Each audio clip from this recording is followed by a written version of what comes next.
ఇంట్లో కూర్చుని ఇంగ్లీష్ నేర్చుకోవాలనుకుంటున్నారా? అయితే వెంటనే మా స్పోకెన్ ఇంగ్లీష్ క్లాసెస్‌కి కాల్ చేయండి.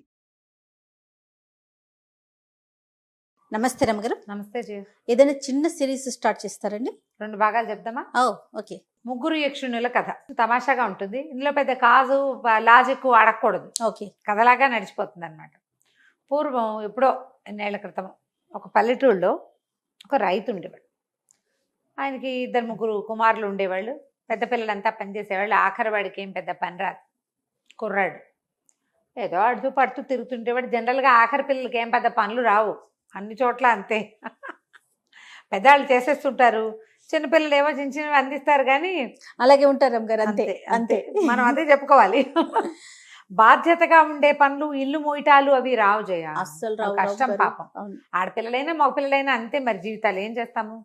అయితే ఈ కుర్రాడు ఆఖరి వాడికి ఏమీ పని పాట ఉండేది కాదు. సరే వాళ్ళ నాన్న ఏమన్నాడు, 4 ఎకరాల పొలం ఉంది, పెద్దాళ్ళు ఇద్దరు చెరుకో 2 ఎకరాలు చేసుకుంటారు, పిల్లాడిని ఎక్కడైనా కమతానికో పనికో పెడతానని వాడిని పుచ్చుకుని, వాడు ఈ ఊళ్ళో ఉంటే ఇలాగే అల్లరి ఆడుతూ ఉంటాడని ఓ 18-19 ఏళ్ళు ఉన్న వాడిని తీసుకుని, 16-17 ఏళ్ళు ఉన్నాయనుకో, వెంబడి తీసుకుపోయాడు.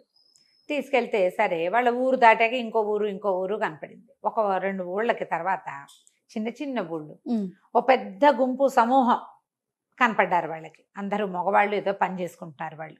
గుర్రాల మీద అవి ఇవి కడుతుంటే ఈ రైతు ఏం చేశాడు, దండం పెట్టి, బాబు వీడు మా అబ్బాయి, వీడి పేరు మంగళుడు అనమాట. మంగళుడు వీడికి ఏదైనా పని నేర్పించండి, మీ దగ్గర పెట్టుకోండి బాబు, ఏదైనా పని ఇవ్వండి అంటే ఆయన పక్కపక్క అనేవాడు. మేము ఏం పని చేస్తాం అనుకుంటున్నావు అన్నాడు. ఏ పని చేసినా బాబు, ఇంట్లో ఉంటే వీడేం పని చేయడు, తిరుగుతూ ఉంటాడు, మీ దగ్గర ఉంటే ఏదో ఒక పని చేస్తాడు, నేను తీసుకొచ్చా, చెప్పిన మాట వింటాడు, ఊరికే అల్లరివాడే కానీ అల్లరి చిల్లరివాడు కాదు, పర్వాలేదు, కాస్త మీ దగ్గర పెట్టుకోండి బాబు అంటే ఆయన పక్కపక్క అన్నవాడు. అలాగేలే, చెప్పిన పని చేయాలి మరి అన్నారు. అంటే సరే చెప్పిన పని చేస్తాడు, ఏదో నెలకింతని వాడి కోసం ₹1 పక్కన పెట్టండి, మీతో పాటే అన్నం పెట్టండి అన్నాడు. అని కొడుకు చెప్పాడు. ఎరా మరి పని నేర్చుకో, ఏదో ఒక పని నేర్చుకో నువ్వు వీళ్ళ దగ్గర అని చెప్పి కొడుకుని అక్కడ వదిలిపెట్టి వెళ్ళిపోయాడు. ఇంతకీ ఏమిటి, వాళ్ళు ఒక 40 మంది. ఆ 40 మంది దొంగలు. దొంగతనాలు చేయటమే వాళ్ళ వృత్తి. మంచి బలాఢ్యులుగా బ్రహ్మాండంగా ఉన్నారు, బాగున్నారు, గుర్రాలు ఉన్నాయి, ఏవో ఇళ్ళు వాకిళ్ళు ఉన్నాయి, వాళ్ళ పెద్ద పెద్ద గుడిసెలు పాకల్లాంటివి కనపడుతున్నాయి. తండాలాగా ఉందని ఆ తండాలో పడేసి పోయాడు నాన్న.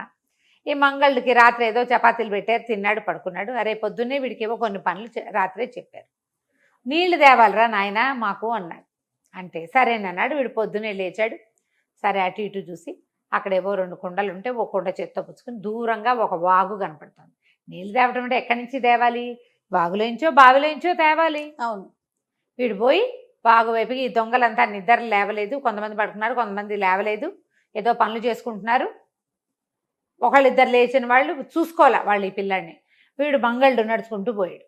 ఆ వాగు దగ్గరికి వెళ్ళి ఆ వాగులోకి దిగి నీళ్ళు ఇట్లా ముంచబోయాడు. ముంచబోయేసరికల్లా కుండ సగం మునిగేసరికల్లా లోపల నుంచి నీళ్ళ నుంచి ఒక చెయ్యి బయటకు వచ్చింది.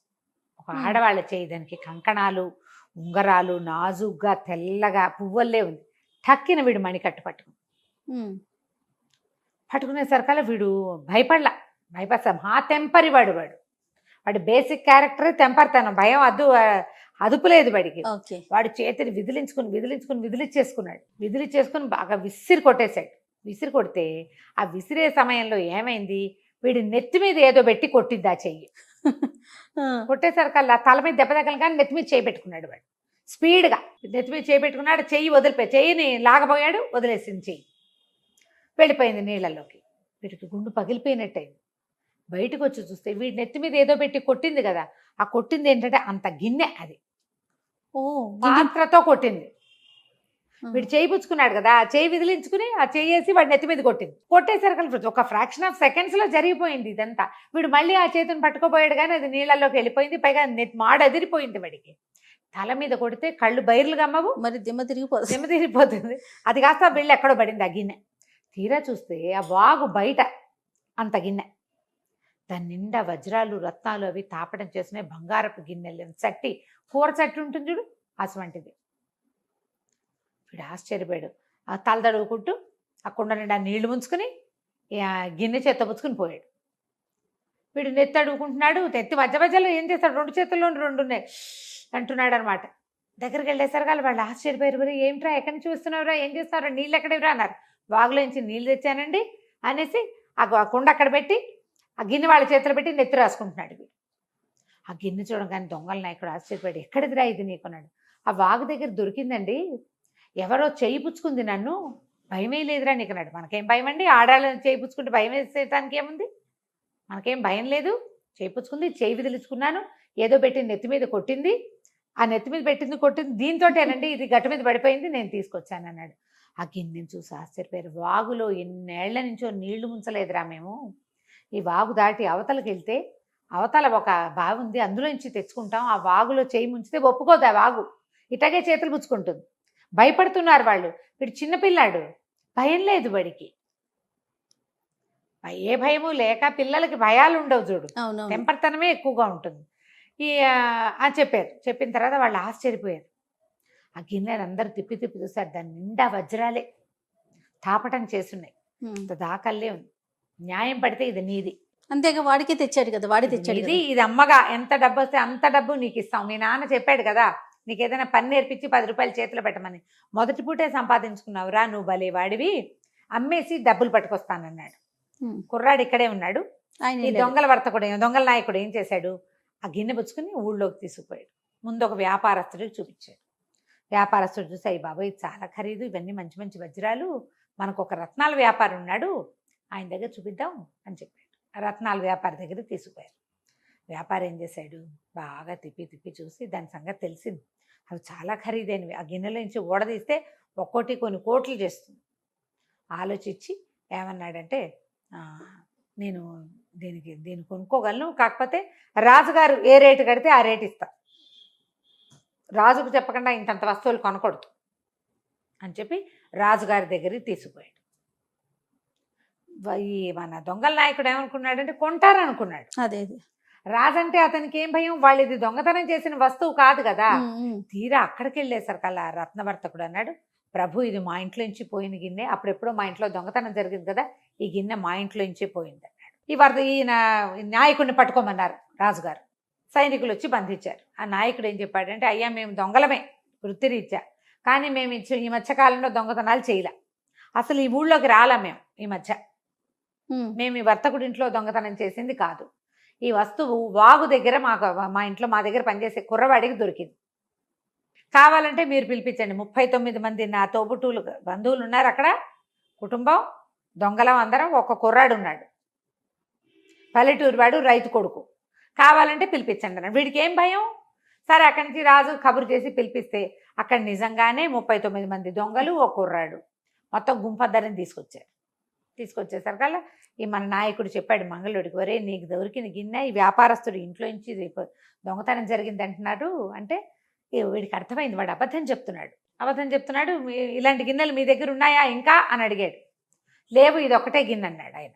అనేసరికల్లా మంగళుడు అన్నాడు, ప్రభు ఇలాంటివి 11 పట్టుకొస్తాను మీకు. మామూలుగా లెక్క ఏదైనా పాత్రలు ఉంటే 6, 12 పెట్టుకుంటాం మనం, సెట్ కొనుక్కుంటాం, ½ డజన్ గ్లాసులు, ½ డజన్ కప్పులు, డజన్ లెక్క. ఇది ఒక్కటి ఉంది మీ దగ్గర, ఇది కనపడుతుంది కదా, ఇలాంటివి 11 పట్టుకొస్తా. నేను తెచ్చాక మీ వ్యాపారస్తులు ఎంత మోసగాళ్ళో మీరు తెలుసుకోవాలి. ఓ వస్తువు అమ్మడానికి వస్తే మమ్మల్ని జైల్లో పెట్టించడానికి పూనుకున్నాడు కాదు, వస్తువు కొట్టేయడానికి న్యాయమైన ధర ఇవ్వకపోగా మమ్మల్ని దొంగల్ని చేస్తున్నాడు అనేసరికల్లా రాజుగారికి ఈ గిన్నె మీద ఆశ పుట్టింది. అది ఇట్లా పట్టుకుంటుంటే ఆయనకు ఒక సంతోషంగా ఉంది, అది అలౌకికమైనదిగా తోస్తోంది. ఈ లోకంలోది కాదు ఆ గిన్నె, ఆ పనితనం ఇక్కడిది కాదు. రెండో వ్యాపారస్తుడు, మొదట వచ్చిన వాడు ఒకనాడు వ్యాపారస్తుడు, వాడు చెప్పాడు ఇది భూమి మీద తయారయ్యే వస్తువులాగా లేదు, చేత్తో చేసినట్టు లేదు అని. కొన్ని ఉంటాయి కదా అట్లా. అక్కడి నుంచి రాజుగారు అంటే, నువ్వు 11 తేగలవా అన్నట్టు. ఖచ్చితంగా తేగలను, ఈ గిన్నె నా చేతికి ఇచ్చేటి అనేసరికల్లా వీళ్ళు రాజు ఏం చేశాడు, సరే నువ్వు వచ్చేదాకా ఈ 40 మంది జైల్లో ఉంటారు, ఓహో మరి లేకపోతే వీడిని నమ్మి పంపితే గిన్నె పుచ్చుకుని పారిపోతేనో నమ్మలేం కదా. సరే అక్కడి నుంచి ఏం చేశాడు కుర్రాడు, సరేనన్నాడు. ఏడాది గడువు, సంవత్సరం గడువు, నువ్వు తేగలవంటే తెస్తా అన్నాడు. తెస్తా అనేసరికల్లా రాజుగారు ఒక గుర్రం తెప్పించి ఇచ్చారు కుర్రాడికి. వాడికేమొచ్చు గుర్రపు స్వారీ, వెళ్తాడు అంతే గుర్రం మీద ఎక్కి. సరే ఏం చేశాడు, అన్నా మీరేం కంగారు పడకండి, నేను తెస్తా, ఎక్కడ దొరికితే అక్కడికి వెళ్తా, ఇదేం మనం కొట్టుకొచ్చింది కాదు, ఆ వాగులో పడొచ్చింది, ఆ వాగు వెనకాల పడే వెళ్తా అని చెప్పాడు. చెప్పి సరేనండి వాళ్ళ 40 మందిని అరెస్ట్ చేసి పారేశారు. మంగళుడు ఏం చేశాడు, ఆ గుర్రం వేసుకుని ఏదో 2 రోజులకి, ఒక రోజుకి సరిపడా రొట్టెలు అవి మూట కట్టుకుని మెల్లిగా ఈ వాగు వెంబడి గుర్రం వేసుకుని బయలుదేరాడు. వాడికి చల్ చల్ చల్ అంటాను రాదు, టిక్కు టక్కుని వెళ్తాడు అంతే. అంతే. రైతు కూరాడు, చిన్నపిల్లాడు కూడా కదా, వాడు ఇంకా యంగ్స్టర్ కదా. అలా వెళ్ళగా వెళ్ళగా వెళ్ళగా ఆ వాగు ఏ ఊళ్ళో స్టార్ట్ అవుతుందో ఆ ఊరు చేరాక ఆ ఊళ్ళో ఏం చేశాడు, ఒక పేదరాజు పెద్దమ్మ ఇంటికి పోయాడు. వీడి దగ్గర ఏముంది, తెచ్చుకుని రొట్టెలు అయిపోయినాయి, మధ్యలో ఏదో కాయా కసురు తిన్నాడు, మధ్యలో దారిలో దొరికింది. పేదరాజు పెద్దమ్మ దగ్గరికి వెళ్ళి ఏదో ఒక పావలా ఇచ్చి భోజనానికి కూర్చున్నాడు. అన్నం తిన్నాక అడిగాడు, ఏంటి మీ ఊళ్ళో సంగతులు, ఈ ఊళ్ళో విశేషాలు ఏంటంటే, పెద్దమ్మలకైతే తెలుస్తుంది కదా, ఆ ఊళ్ళలో తెలిసేవి మరి, పుట్టకోళ్ళ అమ్మలకి పేదరాజు పెద్దమ్మలకి తెలుస్తాయి.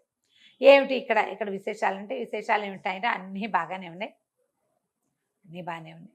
వారం 10 రోజుల నాడు రాజుగారి కుమారుడు ఒకడు నీయుడు వాడే మరణించాడు. ఓహో. ఏం చేస్తాం, నగరం అంతా శోక సముద్రంలో మునిగింది. పిల్లవాడిని ఇంకా వివాహితుడు కాదు, చిన్నపిల్లాడు కదా, ఖననం చేశారు, పాతి పెట్టారు. పెట్టిన తర్వాత 2వ రోజు పాలు పోయటానికి వెళ్ళారు. ఆ ఖననం చేసిన దాని మీద ఎవరో దాన్ని పెళ్ళగించినట్టుగా కనపడింది. సమాధి చేశారు అబ్బాయిని, పడు లోపల పెట్టి పలకేశారు. పలక కదిలించినట్టు పెళ్ళగించినట్టు కనపడుతోంది. మళ్ళీ అంతా సరి చేశారు. మర్నాడు వెళ్తే మళ్ళీ పెళ్ళగించినట్టుంది. రోజు ఎవరో దాన్ని పెళ్ళగిస్తున్నారు. ఏం జరుగుతోందో తెలియదు. దానికి కాపలాలు పెట్టినా ఏమీ అవటం లేదు, ఏమీ అవటంలా. ఇది పరిస్థితి అని ఊళ్ళో పరిస్థితి. ఊళ్ళో పరిస్థితి అదంటే, సరే అదేమిటో చూడాలి, నేను చూస్తానన్నాడు. అంటే నవ్వొచ్చింది ఆవిడికి. సరే బాబు, రాజుగారి దగ్గరికి తీసుకెళ్తానని చెప్పి రాజుగారి బాకెట్లో తీసుకెళ్ళి దింపింది. రాజుగారు కూడా ఈ ఓల్డ్ స్టోరీ ఈవిడ చెప్పిన కథే చెప్పాడు. రోజు కాపలాలు వెళ్తున్నాం, మా వల్ల అవటం లేదంటే, నేను ఉంటానండి కాపలా అన్నాడు. అంటే ఇంతమంది సైనికులు ఉంటున్నా అవ్వట్లేదు రా నాయన, నువ్వు చూస్తే చిన్నపిల్లాడివి, సరే నీకేం కావాలో చెప్పు అంటే, ఓ విల్లు బాణము, ఓ గద, అలా కత్తి అలాంటివి ఇవ్వండి అన్నారు. ఓ కత్తి డాలు, ఓ విల్లు బాణము ఇచ్చారు. అవన్నీ తీసుకుని మెల్లిగా తన గుర్రం ఎక్కి రాత్రి శ్మశానం దగ్గరికి వెళ్ళి గుర్రాన్ని బయట వదిలిపెట్టి ఈ భుజాన విల్లు అవి వేసుకుని కత్తి వరలో పెట్టుకున్నాడు. ఆ డాలు వీపు కట్టుకున్నాడు. వచ్చి అట్లా ముందుకొచ్చి యువరాజు సమాధి ఎక్కడుందో దానికి అవతలగా కొంచెం కూతబెట్ట దూరంలో కూర్చొని చూడడం మొదలుపెట్టాడు. ఎవరు వస్తారా, ఆ సైనికులు కూడా ఉన్నారు. కానీ సైనికులు ఏమనుకున్నది, కుర్రాడు వచ్చాడు కాబట్టి వాళ్ళ సైనికుల్ని విత్డ్రా చేసేశారు. చేసేస్తే కాసేపట్లో అర్ధరాత్రి దాటాక చూస్తూనే ఉన్నాడు. వీడు నిద్రపోలే. వీడికి ఏమిటి, చిన్న కుర్రాడు, రాత్రిళ్ళు పడుకోకుండా చీట్లాట ఆడుకోవటం అలవాటు వాడికి.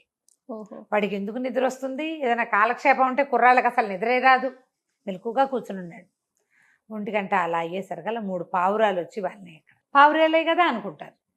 వీడు పావురాలే కదా అనుకోలే. పావురాలు ఎందుకు వాళ్ళని, రాత్రిపూట పావురాలు ఎందుకు వస్తాయి అసలు, రాత్రిళ్ళు ఏ పక్షైనా వస్తుందా, అసలు కదలదు కదా. పైగా అది గుట్రు గుట్రు అంటూ ఉంటుంది పావురం. అది గుట్టు అందు ఏమీ అందు, ఏమీ అంటల్లా. 3 పావురాలు నిశ్శబ్దంగా వాలే వచ్చి ఒక 3 నిమిషాలు 5 నిమిషాలు చూసేసరికల్లా ఈ 3 పావురాలు 3 యక్షకన్యలుగా మారిపోయింది. మారి ఏం చేసినాయి, ఒక ఎర్రటి తుండుగుడ్డ పరిచారు వాళ్ళు. ఒక కర్ర తీసుకున్నారు. కర్ర ఉంది ఇంత వాళ్ళ చేతిలో.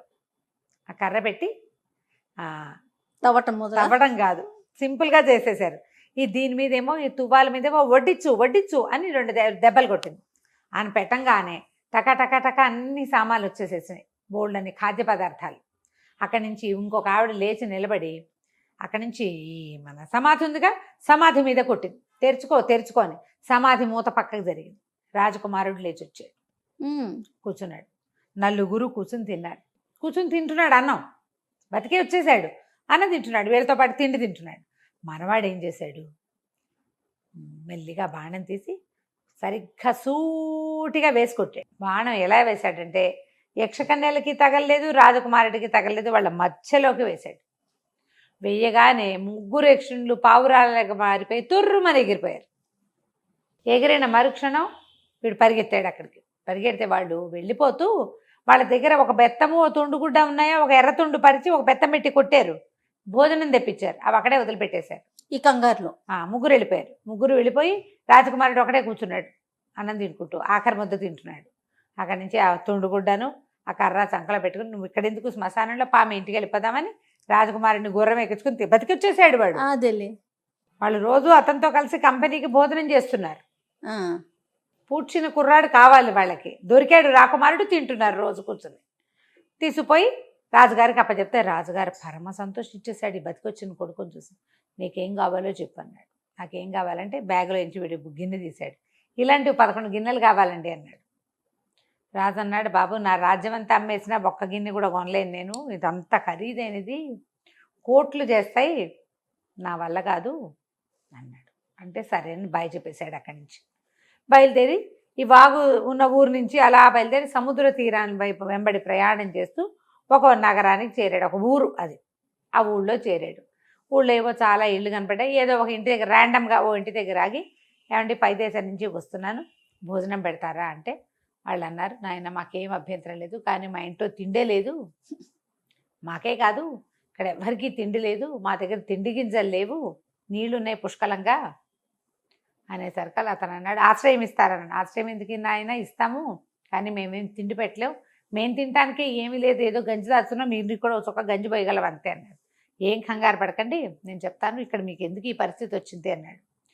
మాకు పంటలు పండవు, మేము సముద్రం ద్వారా ధాన్యం దిగుమతి చేసుకుంటాం, ఇప్పుడు కాయాకసరు పండుతాయి, కాయాకసరులతోటి ధాన్యం లేకుండా ఏం చేస్తాము, అవును, మా దగ్గర పండే కాయాకసరు అన్నీ మేము ఇతర దేశాలకి ఎక్స్పోర్ట్ చేసి ధాన్యం ఇంపోర్ట్ చేసుకుంటాం.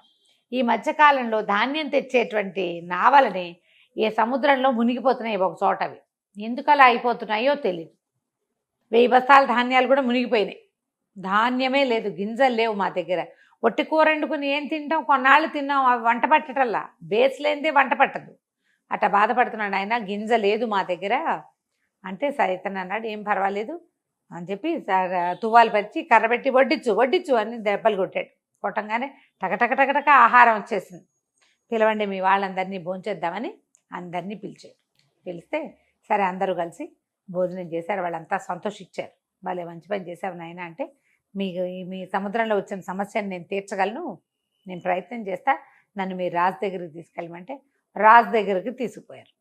రాజుగారు చెప్పాడు, ఏమన్నాడంటే, మరి మాకు ఇట్లా సముద్రంలోనే ఏదో సమస్య వస్తుంది అంటే, నేను చేస్తానండి, ఇతను ఇట్లా గాల్లో ఇచ్చి భోజనం సృష్టించాడని తెలుసుకుని రాజుగారు ఏం చేశాడు, ఒక నావ ఎక్కించి ఒక పడవ ఇచ్చి పంపించాడు. ఆ పడవలో చాలా మంది ఉన్నారు. ఎక్కడ నావ మునిగిపోయిందో అంటే ఈ ధాన్యం తెచ్చిన పడవలు ఎక్కడ మునిగిపోతున్నాయి ఆ షిప్పులు, అటువైపు తీసుకెళ్ళండి అన్నారు అని చెప్పాడు. ఈ పడవ అటువైపు వెళ్ళేసరికల్లా ఆ పడవ అందాక వెళ్ళి, పడవ అంటే చిటి పడవ ఏం కాదు, అది పెద్దదే, చాలామంది ఎక్కారు దాని మీద. సముద్రంలో నుంచి ఒక చెయ్యి వచ్చింది పైకి, అదొక స్త్రీ చెయ్యి, దానికి కంకణాలు ఉంగరాలు అన్నీ ఉన్నాయి, అది ఇట్ట పట్టుకుని లాగేస్తుంది. ఓహో, ఇతనేం చేశాడు, ఆ డెక్క మీద నిలబడి కాళ్ళు 2 మెలికేసి దానికి కిందకి వెళ్ళాడు, ఆ చేతిని ఒక్క తోపు తోసాడు. మామూలు చెయ్యి అది, పెద్ద రాకాసి చెయ్యి కాదు, చెయ్యి పైకి లేస్తోంది, పట్టేసుకుంటుంది. ఈ పడవ తాలూకు తాడునో ఆ చుక్కాన్ తాలూకు కింద ఉండే కనెక్షన్నో పుచ్చుకు లాగేస్తోంది, అడ్డం బోర్ల పడిపోతున్నాయి అవి. అది నీటిలో ఉండే బలం ఏదో ఉంది దానికి. ఈ చెయ్యి పుచ్చుకుని ఇట్లా బలంగా తోసే సమయంలో ఏమైంది, చేతికి ఒక రత్న కంకణం, ఆ కంకణానికి ఉన్న సీల విడిపోయి ఆ కంకణం వీడి చేతిలోకి వచ్చేసింది, చెయ్యి పక్కకి వెళ్ళిపోయింది. ఆల్రెడీ వీళ్ళకి ఇంకో నావ వస్తుంది అట్నుంచి ధాన్యంతో, ఆ నావ సింపుల్గా వచ్చేసింది. ఆ చేయలేకపోయేసరికి ఆ కంకణం చేత్తో పుచ్చుకుని రాజుగారి దగ్గరికి వెళ్ళాడు. వెళ్ళాక రాజుగారు అన్నాడు, ఎంత పని చేసావు, నీ వల్ల కదా మాకు ఆ చెయ్యి కనపడలేదు, మేము పరిశీలించలేదు, ఇప్పుడు కాబట్టి తెలిసింది, ధాన్యం అంతా నీటి పాలైపోయింది, పోన్లే ఈసారి ధాన్యమైనా వచ్చింది అబ్బాయి, నీకేం కావాలో చెప్పు అనగానే మనవాడు తీసాడు గిన్నె. ఇట్లాంటి 11 గిన్నెలు కావాలి, 40 మంది జైల్లో ఉండిపోయారు, నిద్ర పట్టట్లేదు నాకు, నా వల్ల ఆ గిన్నె నాకు దొరకకపోతే వాళ్ళు ఈ పరిస్థితికి వచ్చేవాళ్ళు కాదు, రోజులు గడిచిపోతున్నాయి, వాళ్ళంతా జైల్లో పడి మగ్గుతున్నారు, ఇట్లాంటి గిన్నెలు కావాలంటే ఆయన అన్నాడు, ఇది నాకు తెలీదు, నేనేం చేయలేను, మా దగ్గర లేవు ఇవి, నా కుమార్తె నుంచి పెళ్లి చేసుకో కావాలంటే అమ్మాయి నుంచి పెళ్లి చేస్తాను. కుర్రాడు ఒప్పుకోవాలి, వద్దులేండి నా ప్రయత్నం నేను చేసుకుంటాను అన్నాడు. అయితే ఆ గిన్నెని బాగా పరిశీలించారు. రాజుగారు ఏమన్నాడంటే సైన్యాధిపతిని పిలిచాడు. యక్షిణులు భోజనం చేసే చోటు నీకు తెలుసు కదా అని అడిగాడు. సైన్యాధిపతికి తెలుసు అన్నాడు. అయితే ఈ అబ్బాయికి ఏం చెప్పాడంటే, బాబు ఒక పూట రెస్ట్ తీసుకో, యక్షకన్యలు భోజనం చేసే ఒక చోటు ఉంది మా రాజ్యంలో, కొంతమందికి తెలుసు, బహుశా ఈ పాత్ర వాళ్ళకి సంబంధించింది అయ్యి ఉండొచ్చు, ఎందుకంటే నేను ఒక చెయ్యి కొట్టింది అన్నావు, యక్షులు చేస్తారు ఇట్లాంటి పనులు అని చెప్పేసరికి సరేనని ఒప్పుకున్నాడు. మర్నాడు సైన్యాధిపతి 7 పగళ్ళు 7 రాత్రులు ప్రయాణం చేయించి యక్షపర్వతం దగ్గరికి తీసుకెళ్ళి దింపాడు. అదే పర్వతం, అక్కడే వాళ్ళు భోజనం చేస్తారు. ఒక కోట ఉంది, అక్కడ భోజనాలు చేస్తారు. మాకు ఎన్నో తరాలుగా మాకు తెలుసు, ఎప్పుడైనా వాళ్ళ వల్ల ఇబ్బంది వస్తుంది కానీ తరచూ వాళ్ళ వల్ల మేమేం ఇబ్బంది పడమని చెప్పాడు. తను నా దారిని నేను వెళ్తాను, నువ్వు వెళ్ళిపోమన్నాడు. అక్కడి నుంచి తన దగ్గర ఉండే తుండుగుడ్డ, కర్ర, రత్తాల కంకణం, గిన్నె వాడి దగ్గరే ఉన్నాయి. సరే మెల్లిగా కొండ ఎక్కుంటూ వెళ్తే పైన ఒక కోట. ఆ కోటలో ఒక ముసలి వంటవాడు మాత్రమే ఉన్నాడు. లోపలికి వెళ్ళి వంటవాడి కనపడేసరికి వంటవాడు ఆశ్చర్యపడి, ఊరిని ఎట్ట వచ్చావురా నువ్వు మనిషివి, నువ్వు కనుక కనపడ్డావంటే విరుచుకు తినేస్తారు వాళ్ళు. తినడం అంటే లిటరల్లీ తినేయటం కాదు, ఏదో ఒకటి చేస్తారు. కనపడిపోక దాక్కుని చూడు అని చెప్పాడు. వీడు యక్షకన్యలను చూడడానికి వచ్చానని చెప్పాడు అతనికి. సరే భోజనశాలలో దాక్కోబెట్టాడు ఒక చోట. ఈ దాక్కున్న తర్వాత ఏమైంది, చీకటి పడింది, వంట చేస్తున్నాడు వీడు, బోళ్ళంత రుచికరమైన వంట. అందలు పాంజేబులు అవి చప్పుళ్ళు అవుతున్నాయి. అప్పుడు ఈ వంటవాడు కేకేశాడు, అమ్మాయి వంట అయింది వడ్డించనా అని అడిగితే 3 యక్షకన్యలు లోపలికి వచ్చారు భోజనం చేయడానికి. భోజనశాలలో 3 కూర్చున్నారు. వడ్డించాడు, 3 కూర్చుని పళ్ళేలో అన్నం తింటూ ఏమన్నారు, ఒక అమ్మాయి చెప్తుందనమాట, 7 ఏళ్ళుగా నేను ఆ 40 దొంగల్ని వాగులో చెయ్యి కూడా పెట్టనివ్వాల, 7 సంవత్సరాలు కాపాడా. ఆ కుర్రాడెవడో వచ్చి నా రత్నాల కొంచెం కాస్త తీసిపోయాడు, వాడు వచ్చి నీళ్లు ముంచేశాడు దొంగమొహం అని అనేసరికల్లా రెండోదంది, ఆ కుర్రాడే కదా బాణం వేశాడు, అనవసరంగా భయపడి నా తువ్వాలు నా కర్ర అక్కడే వదిలిపెట్టేశాను అనేసరికల్లా మూడో అమ్మాయింది, ఓసే మీకు అర్థం కావట్లేదు నేను చెప్పే మాట, ఈ 2 పనులు చేసిన వాడే సముద్రంలో నా చేయిపుచు తోసేసి నా కంకణం కాస్త కొట్టేశాడు, భలే కుర్రాడు, వస్తువులు పోగొట్టుకున్నావు, నాన్నకేం సమాధానం చెప్పాలో తెలీదు, మన శక్తులన్నీ వాడు లాగేసుకున్నాడు, ఖాళీగా కూర్చున్నాం అంటుంటే ఈ వెనకాల నుంచి కుర్రాడు అడిగాడు మంగళుడు, ఆ పనులన్నీ చేసిన కుర్రాడు కనపడితే మీరేం చేస్తారు అని. ఏమీ చెయ్యం, మాతో పాటు కూర్చోబెట్టుకుని అన్నం పెడతాము అన్నారు. అనగానే వీడు బయటకు వచ్చాడు. గుర్తుపెట్టారు 3 వీడే అని. సరే కూర్చో మాతో పాటు భోజనం చెయ్యి అని కూర్చోబెట్టారు. కూర్చోబెడితే వీడికి ఆ గిన్నె కావాలి, అలాంటి 11 గిన్నెలు కావాలి కదా. సరే వాళ్ళు మాట్లాడుకుంటుంటే అడిగాడు, ఏమిటి ఇది అంటే, మా నాన్న 3కి 3 విషయాలు ఇచ్చాడు, మాకేమో 4 కలిసి తినాలని కోరిక, మేమేమో 3 ఉన్నాం, మా అన్నయ్య మాతో ఉంటాడు ఉండడు, ఇంకొక అన్నయ్య ఉన్నాడు, అతను లేనప్పుడు అతని బదులు మేము ఇంకొకళ్ళని సహాయంగా పెట్టుకుంటాం, ఒకళ్ళకి సముద్రంలో ఒక భాగం ఇచ్చాడు, ఆ వైపు వచ్చిన పడవని తిరగొట్టేస్తుంది అది, ఒకళ్ళకి వాగు ఇచ్చాడు, ఆ వాగులో ఎవరిని ముంచుకొని అదే ఉంటుంది. ఇది జరిగింది. ఇంతలో ఏమైంది, ఒక ఉత్తరం వచ్చింది. ఉత్తరం వచ్చేసరికి ఆ ఉత్తరం ఎవరు రాశారు, యక్షరాజైన వీళ్ళ నాన్న. 3 ఏడవటం మొదలుపెట్టారు. ఎందుకు ఏడుస్తున్నారు, ఏమైందంటే, వృషభాసురుడు మా అన్నయ్యని ఎత్తుకుపోయాడు, వాడు దుర్మార్గుడు, మా అన్నయ్య అతని దగ్గర బందీగా ఉన్నాడు, మా నాన్న ఏం చేయాలో తెలియక మా నాన్న బాధపడి ఉత్తరం రాశాడు అని చెప్పేసరికల్లా, మీ అన్నయ్యని నేను విడిపిస్తాను, మీ నాన్నని ఇక్కడికి రమ్మనమన్నాడు అనేసరికల్లా, సరే మా నాన్న ఏమంటాడో అని భయపడుతూ తండ్రి కబురు చేశారు రమ్మని. కబురు చేసేసరికల్లా ఆయన వచ్చి, ఇదేమిటి మానవ కుర్రకుంక, వీడిని ఎవడో ఎందుకు తెచ్చారు, ఇక్కడ ఎందుకు తీసుకొచ్చారు అంటే, అప్పుడు వీళ్ళు ఈ 3 వస్తువులు ఇతని దగ్గరే ఉన్నాయని, ఇతను వచ్చాడని, వృషభాసురుని వీడేం సంపాదిస్తాడు కుర్రకుంక వీడు రాక్షసుడు, వీడేమో కుర్రకుంక, వీడేం చేస్తాడు చిన్నపిల్లాడిలాగా ఉన్నాడంటే, అట్లా కాదు, ప్రయత్నం చేయండి నాతోటి, మీ వల్ల కాదు, వృషభాసురుడు అంటే మీకు భయం, నేను ప్రయత్నం చేస్తాను, నాకేం భయం లేదు, వీడి బలం వల్ల భయం లేకపోవటమే. సరే అక్కడి నుంచి ఈయన ఏం చేశాడు, సైన్యాధిపతిని ఎవరినో కేకేసి ఒక మంచి గుర్రం తెప్పించాడు, ఒక కత్తిడాలు ఇచ్చారు, ఒక గది ఇచ్చారు. ఆ గుర్రం మీద ఒక ఎగిరి కూర్చుంటాడు. వీడు ఇన్ని రోజుల నుంచి గుర్రం తోలి ఉన్నాడు, స్వారీ వచ్చేసింది వాడికి. ఇంకా అనిపించింది వీడు ఏదో పని చేస్తాడు నిజంగానే. వీడు కాస్త వీళ్ళు ఆ గుర్రంతో పాటు గుర్రం తీసుకుపోతుంది ఆటోమేటిక్గా. ఆ వృషభాసురుడు ఎక్కడున్నాడో ఆ కోట దగ్గరికి తీసుకెళ్ళి తలుపు కొట్టాడు. వృషభాసురుడు ఉన్నాడంటే వాళ్ళు అక్కడున్న 2 రాక్షసులు, ఏమిటి నువ్వు ఎవడివి, వృషభాసురుడిని చూస్తేనే గుండె పగిలి చస్తావు నువ్వు, పొమ్మన్నారు. వీడేం చేశాడు, ఒక ఎగిరి గుర్రం మీద నుంచి ఆ కత్తి పుచ్చుకుని 2 మీదకి దూకాడు. చెరుకోసారి కత్తితోటి మిరకాయలు కోసేసాడు. కోసేసి 2 ద్వారం లోపలికి పడేసాడు. పడేసరికి ఇక్కడ ఏదో సందడి అవుతోందని ఆ వృషభాసురుడు అన్నవాడు బయటకు వచ్చాడు. తరిగిన తలకాయలు కనబడేసరికి వాడు ఎవడరా, నా ద్వారపాలకుని చంపిన వాడు ఎవడు అని పరిగెత్తుకుంటూ బయటకు వచ్చాడు. వచ్చేసరికల్లా సరే వీడు అన్నాడు, నీ దగ్గర యక్షరాజకుమారుడు వాడు మాకు ఇచ్చేయి అంటే, నేను ఇవ్వను, యక్షులతోటి పని చేయించుకోవడానికి వాడు నాకు కావాలి, సుకుమారమైన పనులన్నీ యక్షులే చేస్తారు, నాకు కావాల్సిందేనన్నాడు. కాదు, అప్పుడు మన ఇద్దరం ద్వంద్వ యుద్ధం చేద్దామన్నాడు. వాడేమో ఏకంగా 8 అడుగులు ఉన్నాడు, వీడు 5.5 అడుగుల అబ్బాయి. వాడు ఏం యుద్ధం చేస్తారు? కాకపోతే వీడికి ఏమిటి, వాడిట మీదకొస్తే తప్పుకునే తెలివి ఉంది వీడికి. వాడు పరిగెత్తుకొచ్చినప్పుడల్లా వీడు తప్పుకుని అంటాడు, ఏమిటి పిల్లాట్లాడతావు, సరిగ్గా యుద్ధం చేయటం రాదా నీకు అంటాడు. వాడు ఏదో గద విసిరేసేసారు కల వీడు తప్పుకున్నాడు, కానీ తన గదని మాత్రం వాడి మీదకి విసిరేశాడు. వాడికి ఆయువు పట్టు మీద తగిలి ఆ వృషభాసురుడు పడిపోయాడు. ఇది కేవలం వాడిలో ధైర్యం, భయం లేకపోవడం తప్ప వాడికి ఏం సాహసం శౌర్య పరాక్రమాలు ఏం లేవు. అవును. వెళ్ళిపోయాడు. లోపలికి వెళ్ళి ఏం చేశాడు, ఆ రాజకుమారుడు వెతికితే ఆ కోటంతా ఎవ్వరూ లేరు. అంతా వజ్రాలు, మణులు, మాణిక్యాలు, బంగారంతో నిండిన గోడలు, వాకిట్లో 2 ద్వారపాలకులు, లోపల ఆ రాక్షసుడు, వాడు చచ్చిపోయాడు, ఎవ్వరు లేరు. ఒక చెరసాలలో ఉన్నాడు ఈ రాజకుమారుడు.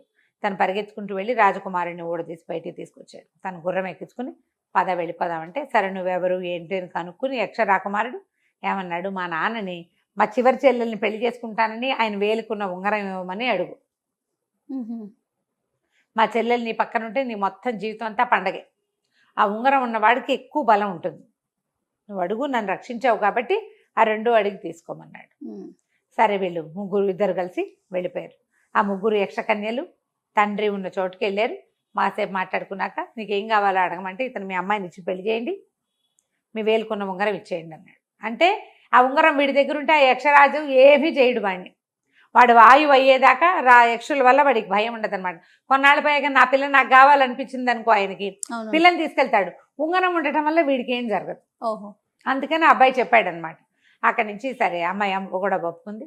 ఈ కుర్రాడు యక్షరాజకుమార్తెను పెళ్లి చేసుకుని ఆ ఉంగరం వేలికి పెట్టుకుని, ఇలాంటి 11 పాత్రలు కావాలని అడిగి మొత్తం 12 పాత్రలు పుచ్చుకుని ఆ భార్యతో సహా గుర్రం ఎక్కి వచ్చేసాడు. ఈ ఊరు వచ్చేసరికల్లా ఆఖరి రోజు, సంవత్సరమైంది అప్పటికి. ఇతను బయలుదేరి వీళ్ళని 40 మంది దొంగల్ని ఉరిదీయబోతున్నారు. తను పరిగెత్తుకుంటూ వెళ్ళి ఊరు ఆపించి రాజుగారికి చెప్పాడు. 12 గిన్నెలు పేర్చాడు. మీ వ్యాపారస్తుని పిలవండి ఒకసారి అంటే పిలిపించారు. వ్యాపారిని పిలిపిస్తే, ఈ 12 గిన్నెల్లో మీ గిన్నె ఏదో గుర్తుపట్టండి అని అడిగితే, ఎట్లా గుర్తుపడతాడు, ఆ గిన్నె అసలు అతనిది కాదు కదా. వ్యాపారస్తుడిని నమ్ముతాడు రాజు, ఎందుకంటే వాళ్ళ దేశంలోనే చాలా సంవత్సరాలుగా ఉన్నారు కాబట్టి. దొంగల్ని నమ్మరు సహజంగా. మేము దొంగలమని ఒప్పుకున్నాం కదా, వస్తువు తెచ్చినవాడు దొంగ ఎప్పుడు కూడా. దాంతో కుర్రాడు అన్నాడు, చూసారా వీళ్ళు ఎంత అన్యాయంగా ప్రవర్తిస్తున్నారు, మరి వీళ్ళని ఏదైనా శిక్షించండి, మా అన్నయ్యని వదిలిపెట్టండి అంటే 40 మంది దొంగల్ని వదిలిపెట్టారు. రాజుగారికి సంతానం లేదు. ఆయన ఏమన్నాడంటే, ఇట్లా యక్షకుమార్తెని తీసుకొచ్చావు, నాకు నచ్చిన ఒక గిన్నెని 12 గిన్నెలు చేసావు, నువ్వే యువరాజుగా ఉండు, నా తదనంతరం రాజ్యం తీసుకుందు కానీ తన దగ్గరే అట్టు పెట్టుకున్నాడు. మంగళుడు వాళ్ళ అమ్మని నాన్నని కూడా తన దగ్గరికి తెచ్చుకున్నాడు. కలకాలం ఆ రాజ్యానికి రాజుగా ఉన్నాడు.